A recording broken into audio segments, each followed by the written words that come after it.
Now let us move to the next topic, that is Newton's third law of motion. Newton's third law of motion. The law states that for every action there is equal and opposite reaction. For every action there is equal and opposite reaction. This is Newton's third law of motion. The law is also called as the law of action and reaction. Okay, what is the meaning of this law? We will consider two objects. This is object A, this is object B. Okay, now suppose that object A exerts a force F on object B. Then what will happen? The object B will exert the same amount of force but in opposite direction on object A. Okay, so whenever one force is produced, another force is also generated there, and these two forces are equal in magnitude but opposite in direction. And the second thing which is very important is that these two forces are acting on different object. The first force is acting on object B and second force is acting on object A. जो force पहले exert किया, suppose अपन ने ऐसे consider किया कि ए ने B के ऊपर फोर्स एग्जर्ट किया, तो ए ने एग्जर्ट किया हुआ जो फोर्स है that is called as action force, और ए की एक्शन की वजह से बी ने तुरंत क्या किया, same amount of force opposite direction में एग्जर्ट किया, तो this force is called as reaction force. Okay, so these two forces, they are action and reaction forces, they are equal in magnitude and opposite in direction. This is first thing. Okay, second thing is that whenever there is some action force, there always exists a reaction force. जहाँ जहाँ पे action force exist होता है वहाँ वहाँ पे reaction force exist होता ही है. So action and reaction force they always occur in pair. Okay, they always occur in pair. दूसरी चीज क्या, ये दो फोर्सेस एक दूसरे को कैंसिल करेंगे. एक्शन एंड रिएक्शन, अगर ये दो फोर्सेस, जैसे एक एग्जांपल है कि एक हॉर्स है जो हॉर्स कार्ट को खींच रहा है. हॉर्स फोर्स एक्सर्ट करेगा हॉर्स कार्ट पे, तो वहां पे अपोजिट डायरेक्शन में रिएक्शन फोर्स प्रोड्यूस होगा.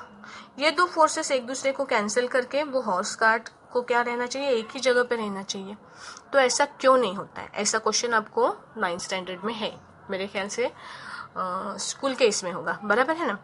तो ऐसा नहीं होता है. क्यों नहीं होता है? Because these forces they act on different object.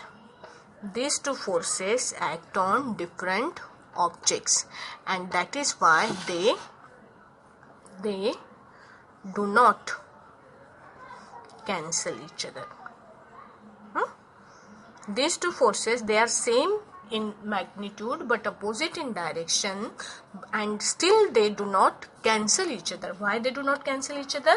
Because these two forces are acting on different bodies. Action and reaction do not act on the same body.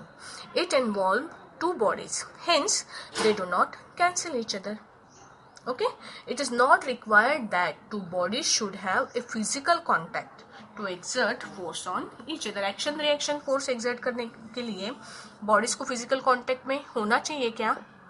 कई बार हो सकते हैं. मतलब जब अगर मैंने ये दो बॉल्स लिए ए और बी, ए जब बी से स्ट्राइक करेगा तब ए बी के ऊपर फोर्स एक्सर्ट करेगा. सो फिजिकल कांटेक्ट अगर है तो एक्शन रिएक्शन फोर्स एक्सर्ट होता है. लेकिन हर बार ऐसे ही होगा क्या कि एक्शन रिएक्शन फोर्स के लिए फिजिकल कांटेक्ट जरूरी है क्या? So not necessary. इसका बेस्ट एग्जांपल है ग्रेविटेशनल फोर्स. एक्शन रिएक्शन होता है ना इसमें. एक अर्थ है, एक सन है, सन अर्थ के ऊपर ग्रेविटेशनल फोर्स एक्सर्ट करता है. सेम मैनर में अर्थ भी तो सन के ऊपर ग्रेविटेशनल फोर्स एक्सर्ट करेगी. Same amount of force and the direction will be opposite of each other. Okay, so this is a pair of action reaction force. Same is the case for magnet. मेरे पास दो magnet है, ये magnet का north pole, दूसरे किसी magnet के south pole, ये दोनों एक दूसरे के ऊपर क्या करते हैं, equal and opposite force exert करते हैं. There is no direct contact between them, still the forces are acting on each other.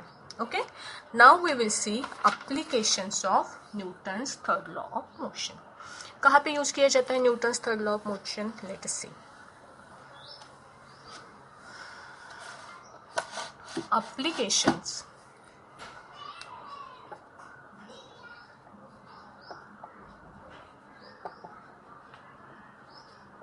Newton's third law. Okay. जब हम चलते हैं एक पैर से हम पीछे की डायरेक्शन में पुश करते हैं और हमारा दूसरा पैर आगे जाता है. हम इससे ज़मीन को पुश करते हैं, ज़मीन हमें फॉरवर्ड डायरेक्शन में पुश करते हैं. तो why we can walk on a road? That is because of action reaction pair. हम ज़मीन को पीछे पुश करते हैं, ज़मीन हमें आगे ढकेलती है. समझ में आया ना? मतलब यहाँ पे क्या है, हम walking on the road is possible because of Newton's third law of motion. जब आप किसी बोट के ऊपर चलते हो, हाँ, अगर आप बोट के अंदर बैठे हो और आपको जब जमीन पे उतरना होता है तो आप क्या करते हो, आप पैरों से बोट को पुश करते हो. मतलब यहाँ पे खड़े हो आप क्या करते हो, पैरों से बोट को पुश करते हो. बोट आपको आगे की डायरेक्शन में पुश करती है और आप क्या कर सकते हो, बोट के ऊपर से इजीली नीचे उतर सकते हो. थर्ड कंडीशन, बोट चलाते समय उसमें होता है ना एक चप्पू होता है, I don't know what is it calling, oar, I think so, है ना. इससे हम क्या करते हैं, हम पानी को पीछे ढकेलते हैं और पानी बोट को क्या करता है, आगे ढकेलता है. That is also an example of action reaction force, Newton's third law of motion. Next see, rocket ऊपर कैसे जाता है. आपने ओरिजिनल वाला रॉकेट नहीं भी देखा होगा तो भी खिलौने के अंदर का रॉकेट पता है ना सबको. ये रॉकेट है आपका और इसको यहाँ पे छोटी सी एक क्या होती है, बात होती है ना. आप इसको पटाखा लगाते हो, इसको थोड़ा सा अगरबत्ती से इसको हम क्या करते हैं, बर्न करते हैं. बहुत तेजी से इसमें के अंदर से फायर नीचे जाती है और रॉकेट कहाँ जाता है, ऊपर जाता है. Same concept is used in rocket launching. Rocket launching में क्या किया जाता है, रॉकेट लॉन्चिंग में इसको जब फायर किया जाता है तो रॉकेट के अंदर से जो है तेजी से धुआं जमीन के ऊपर फोर्स एक्सर्ट करता है बहुत ही फास्टली, और ये क्या करता है, जमीन रॉकेट को अपवर्ड डायरेक्शन में पुश करती है. So action reaction force also work here. Okay, in order to bowl A